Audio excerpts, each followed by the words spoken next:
একদিন college student সিয়া প্রথমবার এক ক্লায়েন্টের বাড়িতে মেসেজ দিতে গেল, কিন্তু পৌঁছাতেই সে হতবাক, কারণ ক্লায়েন্ট মোটেও সেই মানুষ ছিল না যাকে বলে পাঠানো হয়েছিল। সামনে দাঁড়িয়ে ছিল এক মেজাজি পুরুষ। সিয়া তো শুধু মেয়েদের মেসেজ দিত, তাই সে তৎক্ষণাৎ বেরিয়ে যেতে লাগলো। কিন্তু সেই মানুষ যাকে আমরা বীর বলবো জোর করে তাকে আটকে দিল, রাগের মাথায় তাকে বিছানায় ধাক্কা দিয়ে ফেললো। পরের সকাল চেতনা ফিরতেই সিয়া আতঙ্কে দৌড়ে পালাতে লাগলো। ঠিক তখনই বীরের সহকারী রাহুল তাকে থামালো। সে চেকে গিয়ে দিয়ে সতর্ক করলো, স্যার, বীরের কাছাকাছি যাওয়ার ভুলও করো না। এখন সে বুঝলো বীর তাকে ভুল পেশার নারী ভেবেছিল। রাগে সে সেই চেক সেখানেই ছিঁড়ে ফেললো। সিয়া রাত্রিকে একটা দুর্ঘটনা ভেবে ভুলতে চাইছিল, কিন্তু 8 মাস পর জানা গেল সে টুইন্স প্রেগনেন্ট।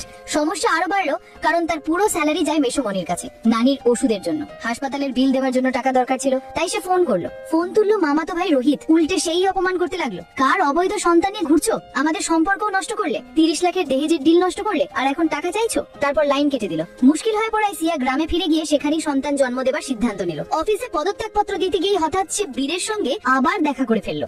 বীর সিয়ার পরে হয়ে যাওয়া পেট দেখে হিসেব মিলিয়ে বুঝে গেল এই বাচ্চাটা হয়তো তারই। সিয়া ভয় পেল, কারণ কয়েক মাস আগে এক নারী বীরের ওপর মিথ্যে অভিযোগ করেছিল যে সে তার সন্তানের বাবা। বীর তাকে প্রতারক ভেবে তাড়িয়ে দিয়েছিল। সেই ধাক্কায় মহিলার মিসক্যারেজও হয়ে যায়। তাই সিয়া তড়িবড়ি মিথ্যা বলল, আমি মাত্র 7 মাসের প্রেগনেন্ট, এই বাচ্চা আপনার না। এই কথা শুনে বীর রেগে আগুন, আমি যে টাকাটা দিয়েছিলাম তা দিয়ে অন্য কারোর বাচ্চা পেটের মধ্যে রেখেছো। সিয়া পারজা বলে, এটা আমারই বাচ্চা, আর আমি তোমার 1 টাকাও নিইনি, ওটা আমার পরিশ্রমের স্যালারি ছিল।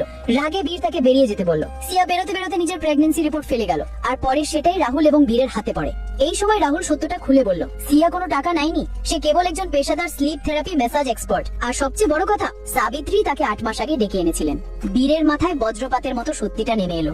এত বড় ভুল বোঝাবুঝি সে নিজেই বিশ্বাস করতে পারছিল না। হঠাৎ রাহুলের চোখ পড়ে মাটিতে থাকা রিপোর্টে। সেখানে স্পষ্ট লেখা 8 মাসের প্রেগন্যান্সি, অর্থাৎ সিয়ার বাচ্চাটা বীরেরই। বীরের পায়ের নিচে যেন মাটি সরে গেল। এক মুহূর্ত সময় না নষ্ট করে সে সিয়ার খোঁজে বেরিয়ে পড়লো। এদিকে সিয়া গ্রামে ফিরে এলো। মাসি হাসি মুখে দরজা খুললো, তোর নানি মন্দিরে গেছে, কিছুদিন পর আসবে। সিয়ার একটু অদ্ভুত লাগলো, তবে চুপ করে রইল। নানির ঘরে ঢুকতেই সে থমকে গেল। নানির ফোনটা ঘরেই পড়ে আছে। নানি কখনো ফোন বাড়িতে রেখে যায় না। ফোন অন করতে সিয়া হতবাক। নানির পাঠানো শত শত ফেল্ড মেসেজ। মুহূর্তেই সত্যিটা সামনে এলো। মাসি সিয়ার পাঠানো সব টাকা হজম করে ফেলেছিল। নানি অসুস্থ ছিলেন, ওষুধও পেতেন না। এমনকি মাসি নানির সিম কার্ডও খুলে নিয়েছিল যাতে সিয়া সব জানতে না পারে। সিয়া ব্যাকুল হয়ে নানিকে খুঁজতে থাকতেই হাওয়ায় ভেসে এলো একটা সাদা কাপড়, তার নিচে নানির ছবিতে মালা। সিয়ার বুক ফাটা কান্না বেরিয়ে এলো। নানি আর নেই। এখন সিয়া পুলিশে ফোন করতে যাবে, ঠিক তখনই মাসি আর রোহিত তাকে ধাক্কা মেরে ফেলে দিল।